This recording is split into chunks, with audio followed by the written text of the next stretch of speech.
Thank you to my Woman Crush Wednesdays. Now, from security guard to a business magnate, South African businessman, serial entrepreneur, investor and philanthropist, Tim Hogins celebrates 10 years in business. Over the past decade, Tim has demonstrated how hard work, determination and consistency are key to building sustainable businesses. Welcome to The Loft, Tim. Thank you so much. It's such a pleasure to touch base with a person like Tim, so inspirational, because that is what today is about.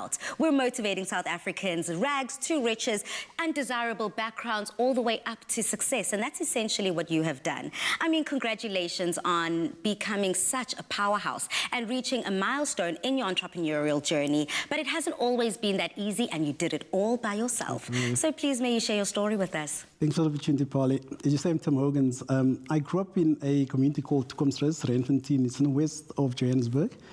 I'm one of 5 kids and the middle kid, okay? But nonetheless, my bringing up was similar to many people out there, including our guests of today. We didn't have much, but when I matriculated in 1996, I couldn't secure any sort of funding to study tertiary, and as a result, I became a security guard. Whilst being a security guard about 2 years, I came across an opportunity to get a bursary to study computer programming. Yeah, and that ushered in a new era in my life. I quit the security guard. I went to the course, I passed, and while being on that course, it's just amazing how many doors opened in the IT space, and I became an IT specialist. Okay. But while being an IT specialist, I always had a desire to be an entrepreneur. And that stemmed from the way I was raised. Yeah. We were poor. Our house was a house where the kids would come by, toffee, apple, sweets, cook sisters. We were forever selling stuff. And at that point in time, it was hard because you also had a cafe and we would work long hours till morning hours, go home, go to school. But because of that upbringing, that experience, I had entrepreneurial spirit in me. So while being in IT, I tried a few things in the entrepreneurial space. An IT company, followed by the outdoor gyms. Yeah, I'm the guy who brought the outdoor gym equipment to South Africa. Actually really dive right into all of that, because not only were you able to transition from being a security guard to a full-on business mogul, but also you were the first. Correct. Pioneering, in essence, leading us within the entrepreneurial space, and you introduced these green outdoor gyms to us, so much so now that they've been included, part of the national development plans. Now, this is huge. Yeah, correct, and that's one of the greatest achievements in my career. Imagine getting something included in the National Development Plan, meaning that every township, every community must have your invention. And that really catapulted my business. Today, I'm a proud owner of 7 different businesses. I employ scores of people. My businesses span across technology, IT, technology, outdoor gyms, manufacturing, construction, civil, landscaping. So I've got a very diverse portfolio. So yeah, as you said, I'm celebrating 10 years in business. And yeah, to me, it's a milestone, but I'm also now ready to give back to the community. I want to, touch base within that philanthropic side a little bit later on in the show. Right. But for now, just establishing that idea, being the first to do anything is not easy. I mean, so many people are like, I'll do it. But, when it comes to actually putting money where your mouth is and walking the talk, it's so much more difficult. So number one, with the green outdoor gyms, did you know that it was going to be a success? How confident were you in the idea? Wow. Green Outdoor Gym started with a loan and me having to sell my one car. So basically what happened was it was a new concept and nobody would touch it. Nobody was prepared to invest in it. I went to investors and they laughed at me. The one lady told me, you're an IT guy, why want to go play with steel now? So I literally had a blackout. I was on the verge of launching Green Outdoor Gyms with one of the parks divisions in Joburg.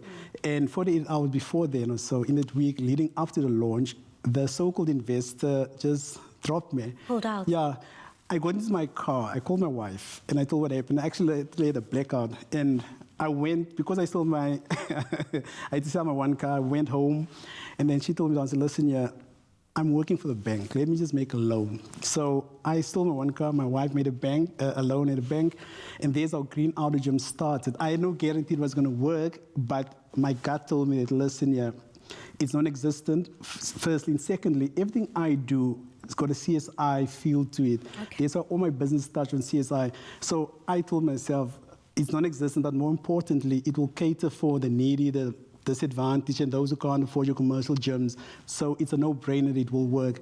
So we took that bet and we, you walked away, now you're walking straight to the bank and I'm walking along with you. But Tim, I mean, you spoke about your philanthropic side. Yeah. You love giving back. You love getting involved and being able to essentially tell those from underprivileged communities, disadvantaged backgrounds, that your childhood does not have to determine where you end up in life. I agree with so you. tell me about ZA Youth Movement, how that started, and of course, how your own experience and history as someone coming from these disadvantaged backgrounds springboarded the idea. Yeah, I'm celebrating 10 years in business, and part of my strategy all along was to give back to the community once I reached 10 years. So I came up with the ZA Youth Movement, which is the NPO. It's a non-political movement aimed at mobilizing all these millions of disenfranchised, unemployed people, teaching them on how to become self-sustainable, teaching them on how to forget about government dependency. It has been going on for 3 months, but we've got so many members signing up. It's built on 3 pillars: empower, employ, and protect. So over these years, I managed to create this ecosystem controlled by myself, the different companies I own, the experience I've gained, the lessons I've learned. So I'm able to now offer all of that mentorship, the investment, the funding, the training, all of that I've gathered over these years, I can now offer to the members of the ZA Youth Movement. We started our awareness campaign about 3 months ago, and like I said, the interest in the sign-up has just been amazing because our country is at the point where we, as the citizens, must take ownership. We have to do it for ourselves because there's no more funds left. To give an example, what happened last week, the fees must fall. Yes, the rioting in Johannesburg. Yeah. We have the solution. There's the Youth Movement.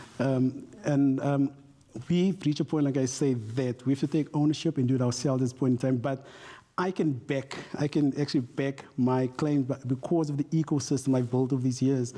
So if there's anybody out there between the ages of 12 and 40 who wish to make a difference in their own life, our logo is do the necessary. They must do the necessary. Just go to ZA Youth Movement, ZAYM.co.za, register. It's like 3-4 questions, your ID numbers, and then you become a member and you immediately start benefiting of programs that's already been in place, in sponsorships and funding that's to their disposal. Oh, wow. Yeah, and that's part of my giving back to the community because, like I said, my upbringing always made me sure that I put stuff in place from a CSI perspective. Yeah, that other people didn't have the opportunity to have for them. So thank you so much for coming through, Tim. It's always such a blessing to be able to touch base with incredible minds like yourself, entrepreneurs, philanthropists, as they like to say, businessmen of note. Truly exemplary. But don't go too far because we're going to be touching base with you a little bit later. Thanks, Polly. Cool. Thank you.